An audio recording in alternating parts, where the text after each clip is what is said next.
Hello, welcome to Cook to Nourish.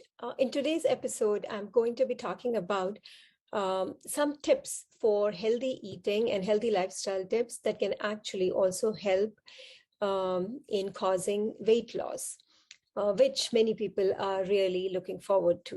Weight loss is such an important goal for so many people.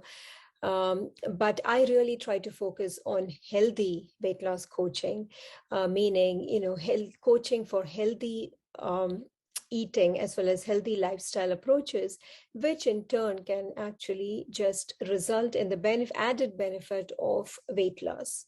So that's a group coaching program that I offer called as Renew Healthy Weight Loss Coaching.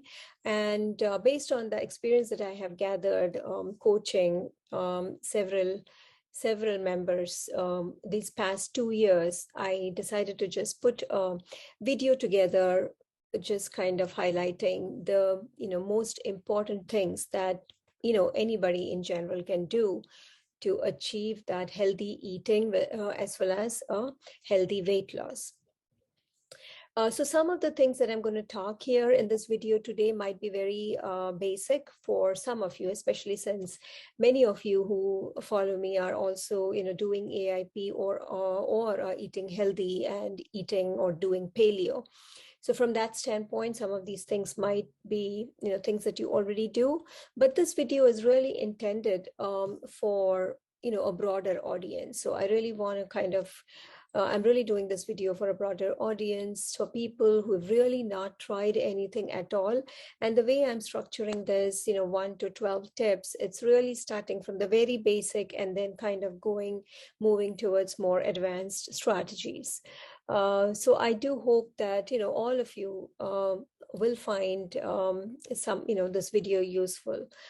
That's it. So let's get started. All right, so let's see, what are some healthy weight loss tips? So to begin with, what's like the most basic thing that you can do is cut the crap, right? By cutting the crap, I mean cutting out carbonated drinks, refined sugar, artificial colors, as well as processed foods. Now, that I know there's a lot of overlap here between all this. The CRAP is like a good acronym, so I used it. By the way, it's not my own. I stole it from out there, so it's not my creation. But I think I like to use that because it's very easy to remember, right? Cut the crap, plus that the word crap itself, right? So you cut out all the things that are bad for your body, and that includes carbonated drinks or sodas, refined sugar. Now, along with refined sugar, I would also include refined flour, because they are all similar. Refined sugar, refined flour, they have the same impact of causing increased spike in blood glucose. Then artificial colors and processed products. Now, again, processed products would include, many of these, like refined sugars and artificial colors, preservatives, etc., are in processed products too. So there's a bit of an overlap, but I'm sure you get the idea of what I mean by cutting all the crap, right? All the crappy foods. And why is this important? So what happens when you have all these crappy foods? Essentially, when you have a lot of white sugar and white flour products, then your blood glucose like spikes up initially, right? So when you have like this nice donut, or even a bagel for that matter, because that's also a white flour product, and it will spike up your blood glucose. And that spike, when you have the spike, you feel good because you're getting increased blood sugar, increased serotonin and endorphins, and you feel good, right? The feel good hormones increase. However, as the blood glucose increases, it also causes our insulin to spike. Now, because the blood glucose spike was, blood glucose increase was, as a spike or very sharp, the insulin also spikes up in a similar fashion, very sharp. Now, what do I mean by that spike or sharp insulin spike. And why is that not good? So insulin is there in our body to control our blood glucose levels. What insulin does is it takes the blood glucose, from the blood, and it puts it into our cells, transports that glucose into the cells. That's the role of insulin, and that is how it helps to control the blood glucose. Now, when the blood glucose is very sharp, so our normal range is like, say, somewhere here at the base of this, the mountain, or midway, right? Midway, there should be a line actually going through, and that is your base blood glucose or ideal blood glucose. So now it's gone way too high. So insulin brings it way down. But what happens is, because the insulin spike is also very sharp, your blood glucose actually plummets. It goes down way below your regular blood glucose level. And then what you experience is fatigue and brain fog and more sugar cravings, right? So that is also not a good thing. So then your other hormone, which is cortisol, actually comes in here. I just realized that I need to update that chart. So the cortisol also comes in here. So like how you have an insulin spike, you also will have a cortisol spike that helps to bring the blood glucose back to normal. So that kind of play, with hormones there. So, when the blood glucose goes up, insulin spikes, then it goes down, then the cortisol spikes, and then it goes up.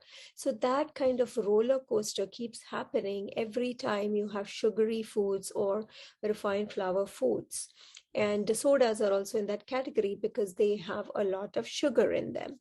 So, and the long-term effects of this kind of roller coaster is not good, because it leads to hormonal imbalance and insulin resistance, and also increases inflammation in our cells, and leads to weight gain.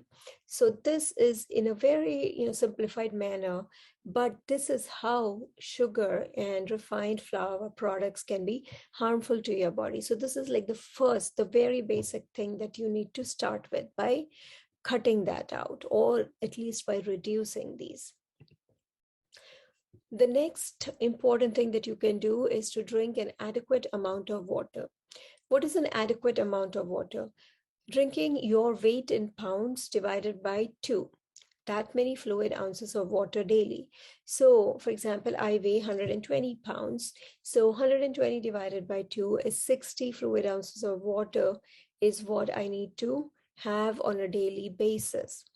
And if you drink additionally, like caffeine or any caffeinated drink, like even tea or coffee, so for every cup of a caffeinated beverage that you have, you need to add another 1.5 cups of water. So that is in addition to this formula that I said earlier. If you're having any caffeinated beverages, then you need to further increase your water intake accordingly. Another tip I would want to give you here is, when you start, say if you've been really very poor drinkers of water, a lot of my clients are like that when they come to me. So what I tell them is to start slow, right? It's very hard for them to go from, say, 30 fluid ounces per day to 60 fluid ounces or even more, because most of them who come to me are like, are have a lot of weight that they are trying to get rid of. So they are on the weight scale, they are on the higher level, and so they need to be drinking a lot more water. And so it will be very hard to get there, but you can start slowly, and slowly, week by week, try to increase that gradually. One thing that helps me and helps a lot of my members is actually adding a pinch of Himalayan pink salt to every glass of water, or to every, say, water bottle of 20 ounce, add like a quarter teaspoon of Himalayan pink salt or any other sea salt. And that really helps with the proper hydration, as well as it actually helps with the mineral balance, which in turn helps you to retain that water and not rush to the bathroom every time. So that's a very important thing too, an important reason for you to be adding that salt to the water. Many benefits to it. It helps better hydration, better penetration of the water into the cells, as well as it, because of the mineral balance, it helps you to retain that water and not just pass it out the moment you have it, right? Many women complain of that if they have more water than they just have very frequent trips to the bathroom, and that's not pleasant. So to avoid that, you can add that salt to the water. And then drinking this water throughout the day will also help you feel less hungry and will obviously help you in cutting out that calories, which will help you in losing weight. The third most important thing, and now we are coming into like the meat of it, right? The plate or your meal, what does it look like? Now this is like the by far like the most important thing that you can do to help eat healthy, as well as to help yourself to lose weight, to shed those extra pounds. It is called balancing your plate. Your plate, your meal should have an equal proportion of fats, carbohydrates, and proteins. Now, I will go into a little bit more detail about the carbohydrates on the next slide. But right now, just think that you have like equal ratios of these macros. Macros is the macronutrients, that is fats, carbohydrates, and proteins. Aim for a 30-30-40, and these can be anywhere. It can be 30% carb, 40% fat, 30% protein, or anyway, you can shift those percentages around. But what I mean is essentially like very equal 33-33-33, somewhere in that ballpark. Which means that for most people, they have to increase or up their quantity of protein and fats, because in general, people who have trouble losing weight or who have a lot of inflammation, they are in general eating a lot more carbs, more carbohydrates, and so they need to reduce the proportion of that. And I'm not asking you to just reduce something and reduce your portion size. What I'm actually telling you is reduce the grains, the carbohydrates, but give your body something else instead. So up the quantity. So if you're reducing something, you up the quantity of the proteins and the fats. So then that way you will still have a satisfying meal and you will still not be hungry. So that's the biggest thing I tell in my group coaching program, that this is not about depriving yourself. It is about just shifting up how you eat. And you can still have healthy and delicious meals, but you're just kind of altering the proportions a little bit, and you will see amazing results by just doing that. Now, to go a little bit further into the carbohydrates piece, right? So when I said carbohydrate, proteins, and fats, in the carbohydrates, what I meant, carbohydrates, majority of the carbohydrates should come from vegetables. So in case you don't know this already, vegetables are all carbohydrates. They have vitamins and minerals and everything, but in terms of your macros, vegetables are mostly carbohydrates. So that should be your go-to carbohydrate source. Majority of your carbohydrates should come from vegetables. And then if you are not able to avoid grains completely, then you can limit it, at least limit your grain quantity to a large extent. So when I'm saying 40% carbohydrates, out of the 40%, only 10% should come from grains, which is rice and other grains. However, majority of your carbohydrates should come from vegetables. So that is another important thing that can help you tremendously when you're trying to lose weight. The next thing is, when I talked about carbs, grains. Now, rice is one grain, and then wheat is another. Most commonly used consumed grain is wheat. Now, if you have been having a lot of challenges losing weight, and you've been trying to do say all of the things from 1 through 4 that I showed you, and you're still struggling with weight loss, and or if you already have a chronic disease like say diabetes, or if you're having an autoimmune condition, which means that there is inflammation in the body, then I absolutely recommend that you avoid wheat.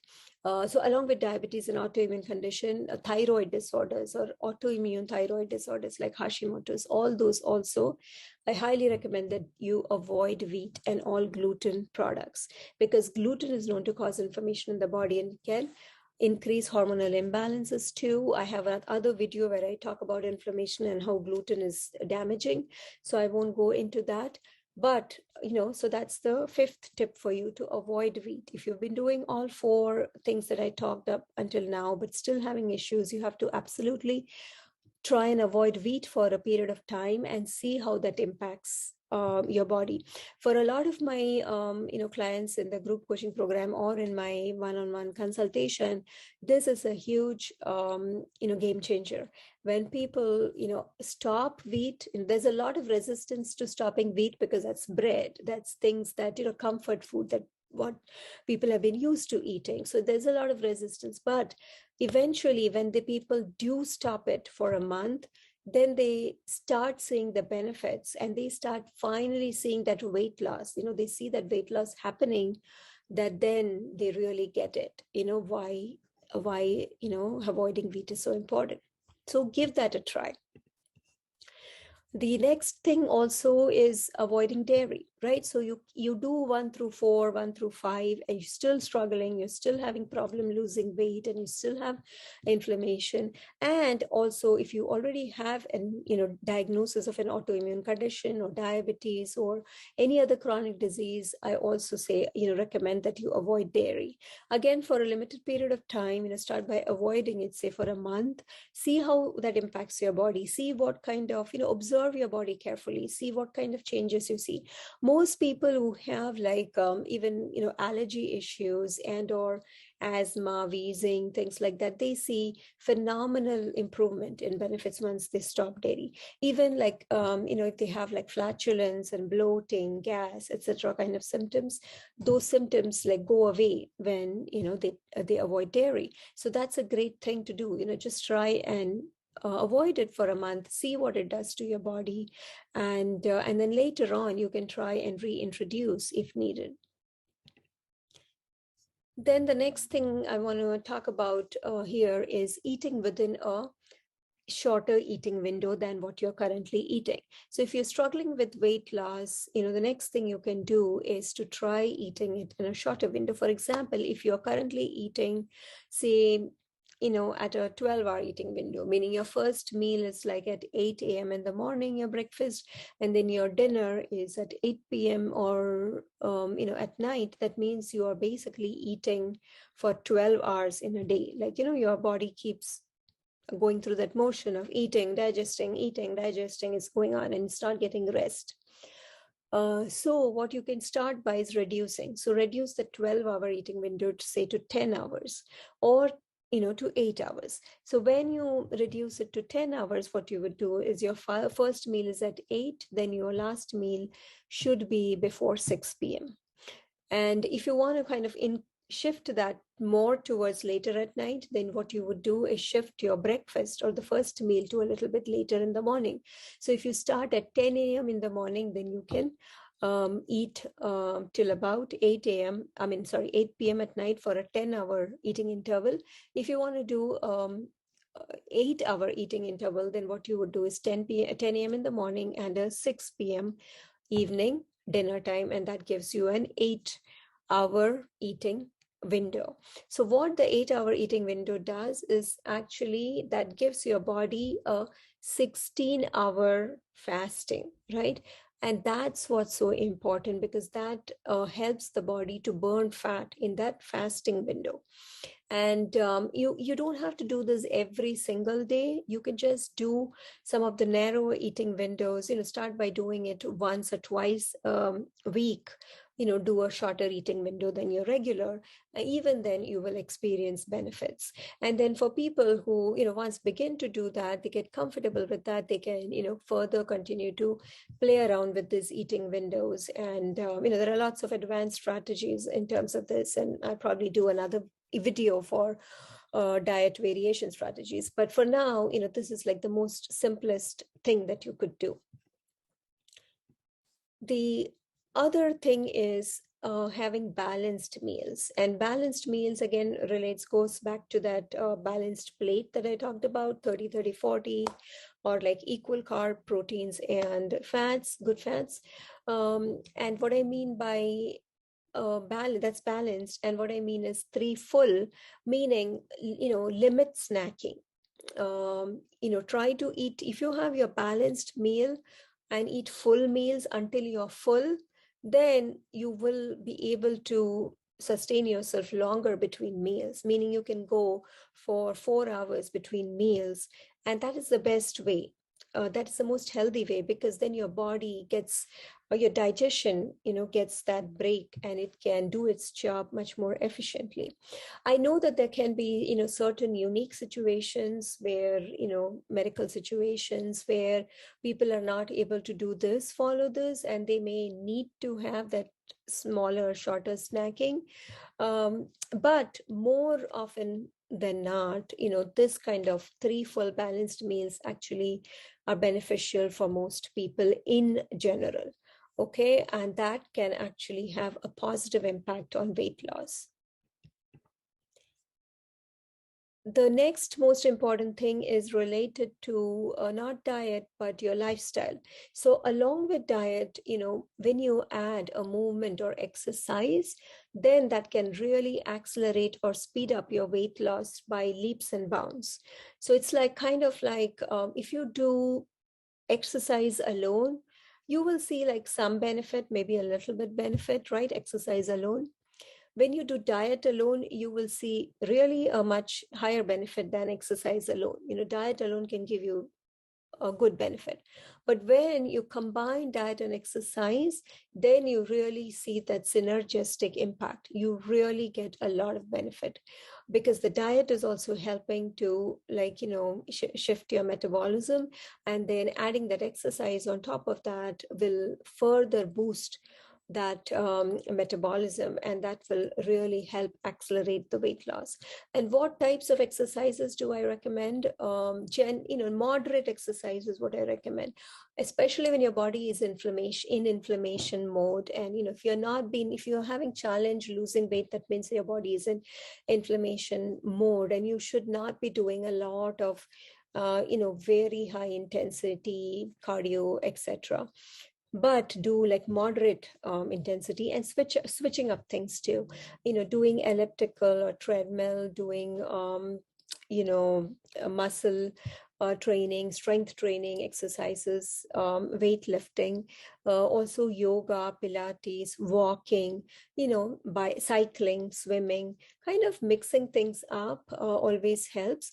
HIIT, or high intensity, burst training, those are also, very useful for weight loss. What you can do is kind of just have a short routine of where you do like, spurt of intense activity, then you take a break for 2 minutes and again do an activity for 2 minutes. So, just doing like that burst training for 10 minutes a day can also have a significant improvement in your weight loss.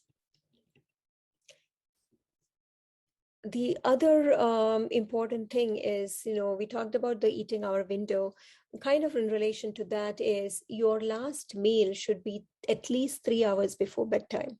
And therefore, that shorter eating windows also help.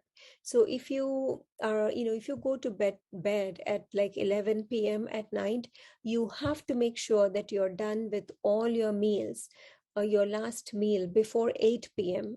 In the evening. And that way you will have 3 full hours before bedtime, when your body gets time to digest all that food, so that when you go to bed, you are in a relaxed state and you will be able to sleep well. The other thing is about just getting enough hours of sleep.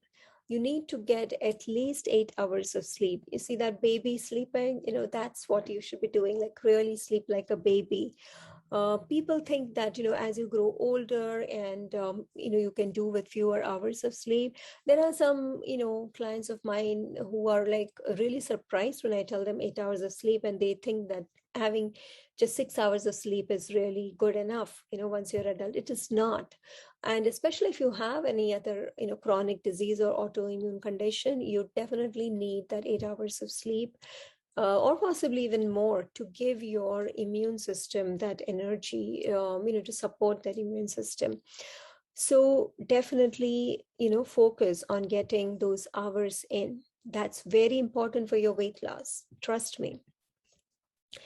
And finally, the last thing I want to say is also, the last, but it's also very important. In fact, if you've been doing 1 through 11 and you're still struggling with weight loss, then most likely this is the cause for it. That stress, if there is stress in your life, either in your personal situation or via work or a combination, then that can have a great impact on your hormones and thereby your metabolism, and therefore taking appropriate stress relief measures. Chronic stress increases cortisol production in our body, and cortisol production can increase blood glucose. If you remember that roller coaster thing that I shared with you on the first slide, what I said was increased cortisol will help to bring that blood glucose back up. And what that does is, if you have stress in the body, then that cortisol production will continue to increase, blood glucose, and that increased blood glucose when then leads to storage of fatty deposits in our body. Increased cortisol also causes leaky gut and leads to inflammation in your gut, which also actually creates havoc with, several hormones, etc., and that can cause weight gain to happen. So therefore, stress relief is absolutely and very important. In fact, it is one of the most first things that I look to when I'm trying to troubleshoot weight loss with a client who has followed everything else, because stress relief is really, really huge. And what are the measures for stress relief? Meditation and gentle yoga are two of my most favorite ones. You can also try other things like mindfulness, techniques, and deep breathing, pranayama, etc. All that will, even just going out on nature walks, going out with a friend, having a pet at home, all those things can actually help you to release. So you need to have an outlet to release your stress, because unfortunately in the modern world, stress is just there. You're not able to just get rid of stress. You just can't say, I'm going to try and get rid of stress. What we need to do is to have inbuilt, stress relief measures, so that we are able to kind of balance our life and able to find relief from that stress.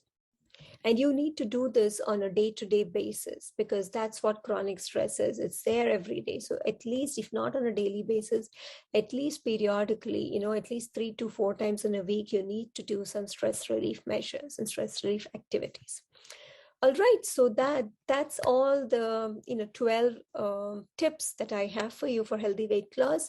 I hope you found this video useful. Please drop in your comments, anything about weight loss. If you have any questions, or if you have any experiences yourself to share about, weight loss or your story, please feel free to share that in the comments below. All right, guys, thank you for watching this video. Be sure to like and subscribe to my channel. Thank you.